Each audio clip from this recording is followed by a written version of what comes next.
नमस्कार मंडळी, मी आहे सागर आणि मी आज चाललो आहे डे टू डेला आणि हे आहे एडीसीबीला. हे कन्फ्युजन नाव आहे, कधी कधी चुकून माझ्या तोंडात एबीसी होऊन जातं.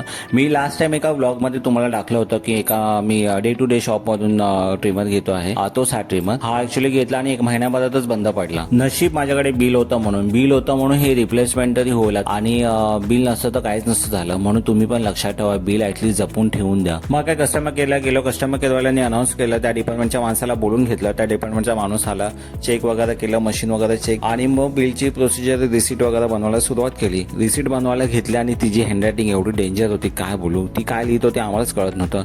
एकदम डेंजर होतं यार. इंग्लिश पण नव्हतं, कोणती पण लँग्वेज आय डोंट नो, पण काय लिहित होती काय मध्ये आम्हाला कळत नव्हतं. ऍक्च्युली ती बरोबर लिहिते का चुकीचं लिहिते, त्या तिला समजते ना, सोडून दे. मग जाता जाता मग बोला चल टिफिन घेतला, एक टिफिन आवडला तो घेतला आणि मग निघाली. इथे आलो तर रिकामा जाता येत नाही, काय ना काय घेऊनच जायला लागतं. असं म्हणजे घेऊन जायला लागतं म्हणजे आपली सवय आहे ना, कुठे मॉलमध्ये गेलं तर काय ना काय हाताला लागताना घेऊन जातो आपण. मग नंतर द्यायलाच होतं, उगाच घेतल्या. मग काय मेट्रो पकडली, घरी निघालो. मग भेटूया पुढच्या ब्लॉग मध्ये नवीन ठिकाणी नवीन जागी. चलो टाटा बाय बाय. आणि दिलेली इन्फॉर्मेशन लक्षात ठेवा. चलो बाय बाय.